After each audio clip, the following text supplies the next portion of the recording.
আজ বানাচ্ছি লাউ চিংড়ি, অথেন্টিক বেঙ্গলি একটা ডিশ, আর খেতেও তেমনই টেস্টি। শুধু তাই নয়, এটা বানাতেও লাগে মাত্র 20 মিনিট। এটা বানানোর জন্য প্রথমেই একটা লাউয়ের দরকার, আর এই লাউ গাছটা আমার মা লাগিয়েছে, খুব ছোট্ট চারা থেকেই যত্ন করেছে, আর আজকে এত বড় হয়ে গেছে, আর সেইখানেই এত লাউ হয়। বেশ কচি দেখে একটা লাউ বাবাকে বলেছিলাম কেটে দিতে, ঠিক তেমনই কেটে দিয়েছে বাবা। নিজেদের গাছে হওয়া কোনো ফল কি সুন্দরই না লাগে দেখতে, কাটতেও খুব মায়া লাগছিল। যাই হোক, ছাল ছাড়িয়ে এরমভাবে কুচিয়ে নিয়েছি, ধুয়ে পরিষ্কার করে নিয়েছি।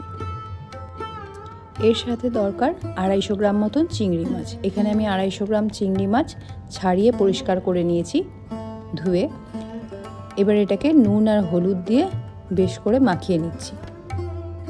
যাই হোক, হলুদে একবারে চিংড়ি মাছটা মাখামাখি হয়ে গেলে বেশ খানিকটা সর্ষের তেল দিয়ে মাছগুলোকে ছেড়ে ভেজে নিচ্ছি।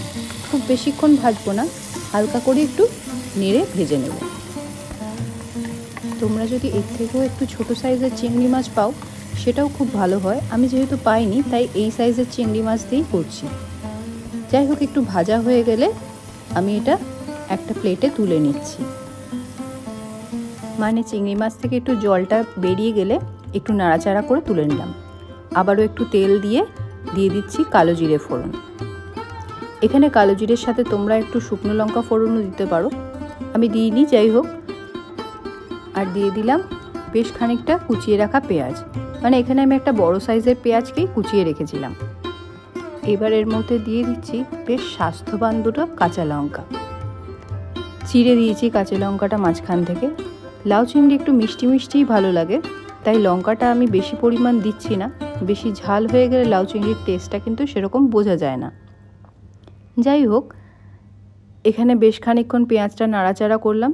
দেখতেই পাচ্ছ তোমরা যে পেঁয়াজটাকে কিন্তু আমি গোল্ডেন ব্রাউন বা একটু বেশি খড়িয়ে ভাজিনি। দিয়ে দিচ্ছি একটু কুচিয়ে রাখা টমেটো। জাস্ট পেঁয়াজটা একটু তেলটা টেনে নিয়ে একটু নরম হয়েছে।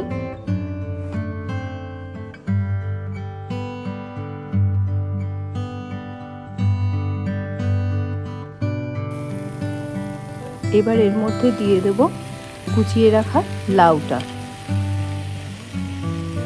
এটা দিয়ে পরিমাণ মতো নুন আর হলুদ দিয়ে দেবো। বেশ খানিকক্ষণ নাড়াচাড়া করে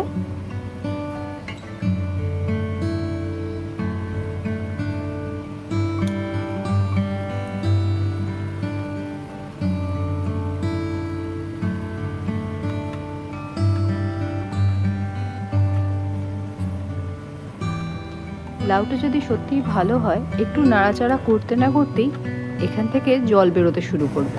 যেমন এটা থেকে দেখো, একটু নাড়াচাড়া করতেই লাউটা থেকে জল ছাড়তে শুরু করেছে। এখানে আলাদা করে আর জল দেওয়ার প্রয়োজনই হবে না। এই লাউয়ের মধ্যে যে জলটা আছে সেটাতেই সেদ্ধ হয়ে যাবে লাউটা। আর ঢাকা দিয়ে 15 মিনিট মতো লো ফ্লেমে রেখে দিচ্ছি।